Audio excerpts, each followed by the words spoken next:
Hello, I'm Mariana Danilovich with Ultra Live TV, and we're here at Digital Hollywood Spring with Jonathan Hurd, good friend of mine, who's been here a couple times attending and presenting at the conference as well. Jonathan, what are you doing now? Well, I'm with a strategy consulting firm called Altman Valandry and Company. We're a 50-person boutique firm focused on communications and media. Fantastic. And who are you advising? Big service providers, telcos, cable operators, wireless service providers, equipment manufacturers, some media and content companies, and we also work with private equity firms on valuations and due diligence. That's a lot of very interesting clients. Yeah, we enjoy it, and we're really busy, so it's great. I'm always happy when we're very busy. That's always a good sign, especially in this economy. Tell me about the background of the firm and how did it come about? Well, we were started in 2002. I joined in 2006, and it was founded by two former consultants with CSMG. The senior team has a lot of experience at major strategy firms, including Mercer, Adventus, Deloitte, and it really came about with a belief that by focusing on an industry and by bringing a quantitative skill set to problem solving, that there would be strong demand for that, and that's been the case. So give us some examples of projects you guys worked on. Well, just recently, in fact, we're kind of in the process of reading out right now, a major broadband internet service provider asked us, are we really making as much money off our portal as we could or should be making?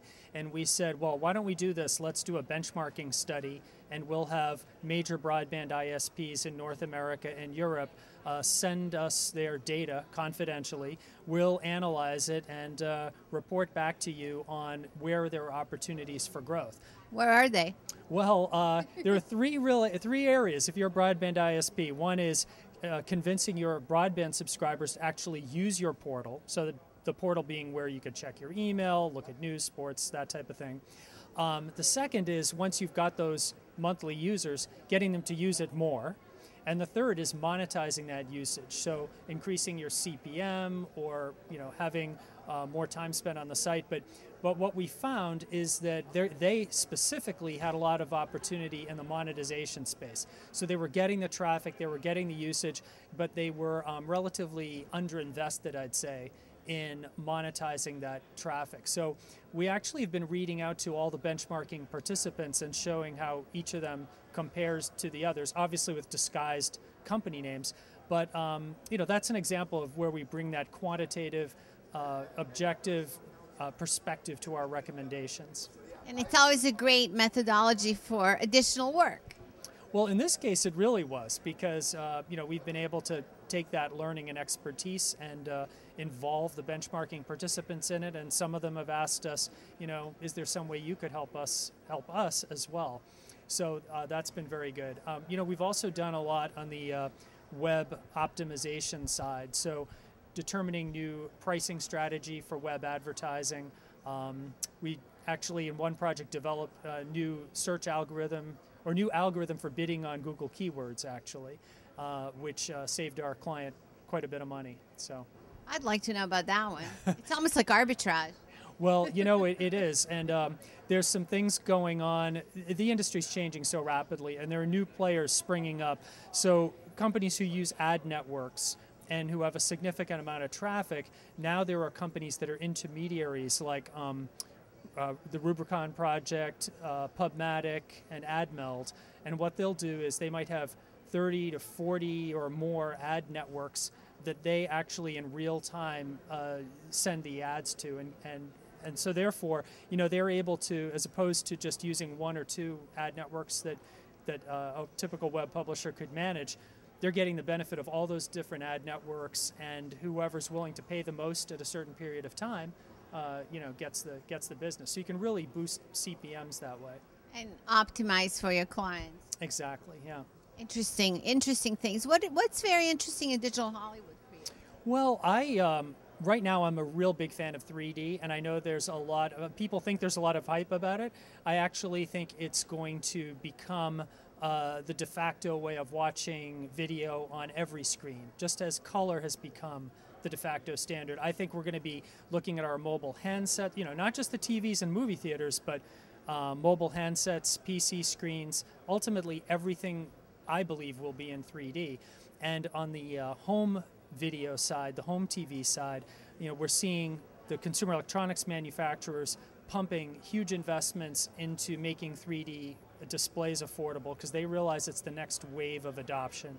The content side, I attended a panel yesterday, which was great. One thing about Digital Hollywood is this place really has the people who know the industry. And Chuck Comiskey, who did the 3D for Avatar, he was the stereographer, was talking about his experience and what he thinks is going to happen.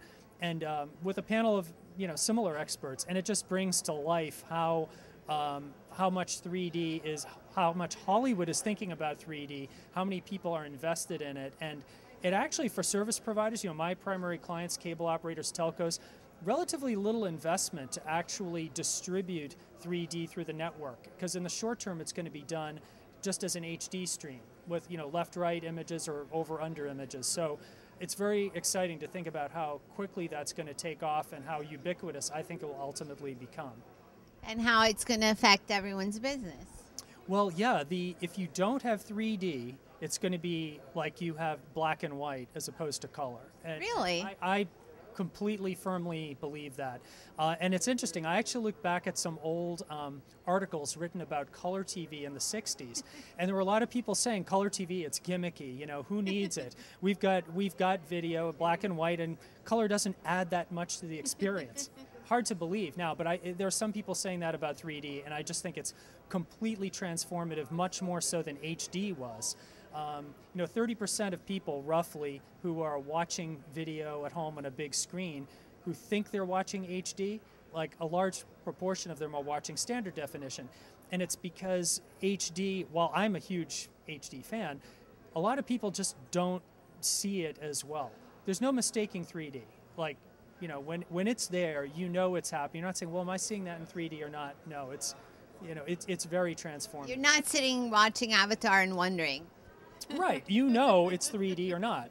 I really believe it will be much more like the black and white to color transition in terms of the consumer experience than the transition to HD. The other thing about HD, it had enormous investment implications for service providers who had to upgrade their networks, and end to end, it was a big investment.